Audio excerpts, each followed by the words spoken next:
genius, and we've definitely spent a good deal of time contemplating the possibility of permanent world peace. What's the name of this? The report from Iron Mountain. Supposedly it was a group of people hired by the government as a think tank, and the first place they met was a corporate records repository underground in solid granite called Iron Mountain. What year was it? This was back in the 60s. And the name of the book is the possibility or probability, the desirability and probability of permanent peace, the report from Iron Mountain. And the whole study of this book is what is the desirability, what is the possibility of permanent peace ever on this earth? And the outcome of the whole book was that, well, to have permanent peace, instead of fighting amongst each other, we must present the earth with an enemy. And the enemy could be pollution. Yeah. The enemy could be war. And you could build a world army of anti-war warriors. Yeah. Who would spend their whole time inspecting to make sure that nobody is making weapons and that nobody is gearing up for war and stuff like that. In other words, presented all kinds of scenarios for an enemy for the human race. And one of them was an artificial threat from outer space, and it even postulated that some of the harder to explain flying saucer incidents of recent years, recent being when the book was written, could have been experiments along this line. Now, considering the rash of flying saucer movies and incidents back in the 50s that seemed to coincide with each other, and the day the Earth stood still, which was this man bringing this message of peace, all of this seems to fit together, and to me has more validity than probably anything else, although I'm not ruling out the possibility of extraterrestrials or time travel, because one of the very real possibilities is if this is real, then it could be us engineering, or re-engineering, if you will, our own future. What do you think the objections consist of? That's the thing I have the most trouble with, and I guess it would be true of whichever of the contactees are sincere. I think a lot of them are just making it up, but the ones who are not making it up, and then the vast majority of the abductees who I don't think are consciously making it up. So here you've got people who are probably no crazier than most of us. They're not crazy, that's not the answer. And they seem to be sincere, and they can probably pass lie detector tests and all that, and yet what they're saying is, to me, ludicrous. I can't get beyond that. It doesn't make sense in any of several ways. What the heck is going on? I'm asking you, because I'm having trouble with it. Well, Jim, I don't know any more than anybody else does. I will say this, that there is some reality there, because these people sincerely believe that they're telling the truth. Yeah. And they're all telling the same story, and they don't know each other. Right down to very small details, but this really bothers me because the story is too much the same, and it smacks of a mind control operation where everybody is given the same story to tell, and somehow this is repressed in their mind and is brought into their memory by some artificial stimulus, physical stimulus at some point in the future. I would imagine, isn't there a way, or couldn't there soon be a way, which means that somebody like the government could already have it, of beaming a movie, so to speak, directly into your mind? It is. It's already been done. I would assume so. I mean, so it doesn't have to be space people doing that. No. Martin Cannon, I think you said you have a problem with him, but whatever.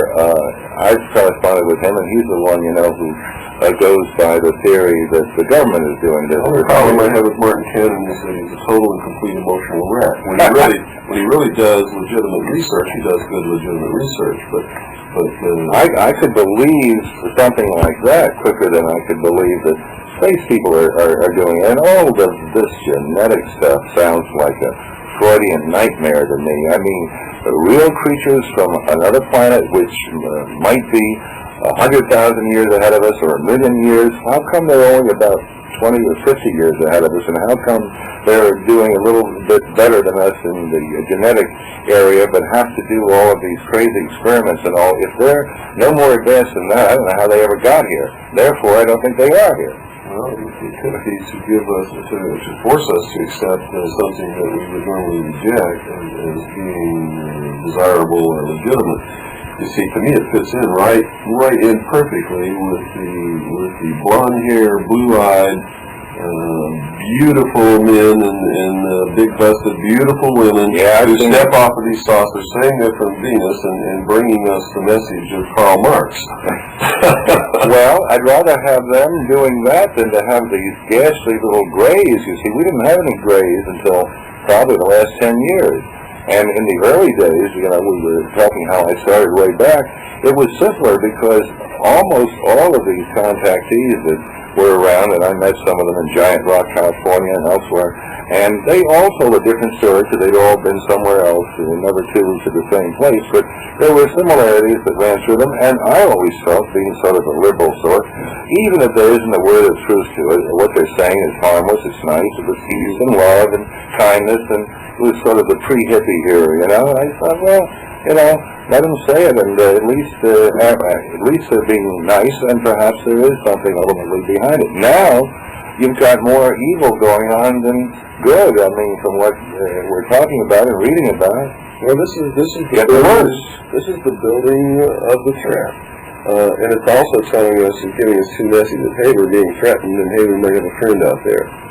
So it's the old bad guy, good guy routine. That's what bothers me. See, you, I think, are a little bit more biblical than I, and you see the world as a fight between good and evil, and to an extent who could say that it's not. But I get suspicious when I see space people who have all of our failings. Some of them are real good, and some of them are real evil, and some you're not sure about. And so they're just as messed up as we are, and again, we are projecting our own hang-ups, so to speak, onto these creatures, if indeed they exist. And that makes me awfully suspicious. Well, it does me too. One of the things that I get so upset about is, especially these people, some of them in the New Age community come to me all covered with fluff and saying, Bill, you shouldn't get so upset about this, you shouldn't worry about this UFO thing, you shouldn't worry about the New World Order, because the benevolent space brothers are going to come and save us. And to me, that's the height of folly. It doesn't make any sense at all, even if there were any benevolent space brothers. Why in the world would they save us? Exactly. And number two, if we're making such a mess of our own world, who in the world would want to take us back to their world so that we can do the same there, unless we were in chains? And so that really, I have a real problem with that. I also have the problem with the concept that some people like John Lee are saying that they're sucking our blood and they're coming here to eat us. I don't believe that either. I think that we're responsible for whatever is happening on this earth, and I don't think anybody else has got their little finger mixed in it. Yeah, we can't push our own failures onto a possibly mythical other realm or race. I think we're going to have to deal with this earth by ourselves, or at least make that assumption. I don't think it's just like looking to gods. These space people are gods and they're devils, and I'd rather operate without gods or devils as far as conduct is concerned. And science is something else. Science will tell us someday what, if anything, is behind all of this. I think there is a psychic realm.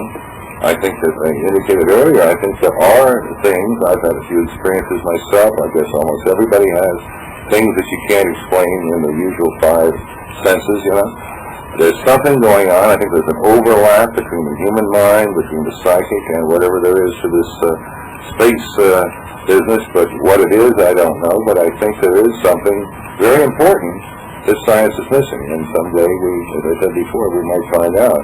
So I can't, the politics of it is one thing, but I can't just automatically write it all off that way, and I don't think you do either. There may be something real going on beside all of this political thing. Well, I think you're onto something, because for some time now I've been toying with the possibility that somehow science and religion are going to merge at some point, and that is going to form some kind of explanation to a lot of the things that bother us about this and many other things in the world. I think at some point in our history, the two were melded and came apart. And for a long time, maybe didn't even exist, at least in the science part of it during the Dark Ages. Well, I think astrology was astronomy in the beginning. They were the same, and then they split. And now they're quite different. I mean, I think astrology is, in my opinion, nonsense, and you can't say the same for the other because it works. I'm even seeing articles now that are saying that science and religion are going to make a reconciliation sometime in the future. And that must be way down the line, because religions, how they have specific codes that seem to be antisocial in their implications. I can't imagine. Well, I think there's always going to be hardcore, extreme fundamentalism and everything. And like I said before, I'm not making judgments on this either way. I try not to do that, because anybody who begins to make judgments on either politics or religions will soon find themselves up to their neck in the honey bucket. Well, if you've ever been to Japan, you know what that is. So I try not to do it. I try to look at opinions. I try to look at articles. I try to do research. I try to put puzzles together without criticizing anyone for whatever they believe, either in a religious or a political bit. You see, I don't care if I really am a constitutionalist. It's okay to me, although I may not believe it, and I may have problems about being friends with someone who worshipped the devil, so to speak. That I would fight for their right to do it, as long as in their worship of the devil they were not hurting anybody else. And if I had a chance to sit down to them, I'd certainly try to talk them out of it. But their right to do it, I would never dispute. It's when they hurt somebody else by exercising their right that things have to stop. Well, as I've told you, Bill, and I'll say it again, I find you the most interesting person at these conventions, because whether I agree with you or not, every time I go to one of your things, you're expressing new ideas. And I'm a pretty big thinker, I think, but you've come up with a lot of things that I hadn't put together before in the same way. And then I think, well, that doesn't sound reasonable in this case. Well, that's something that I might want to think about or learn more about in a different case. So it's not the same old jazz. I mean, at these conventions, most of it. I mean, why am I here instead of down in somebody's workshop right now? Because, oh, well, the pool is neutral, but I mean, there's people speaking right now in this hotel and telling amazing stories, and I look at the program, I'm not even interested in going down to hear them, and it's a lot of repetition and leading to the same sorts of conclusions. You, as I say, put things together in new ways, and I find it very interesting. Obviously, other people do. You wouldn't be getting as much attention. None of that is meant to imply that I agree with you. Well, thank you, Jim. Ray Barker was a great friend of mine, but no one ever felt that he was telling the truth, least of all he himself. He was in the field of the same school of thought, you might say, as Ray Palmer, who was also an entertainer and a wonderful guy. And the successor to all of that, funny enough, is our friend Timothy Green Beckwith. He does today what those men did in their era, and he's doing it quite successfully. Well, I really like Tim because he's honest.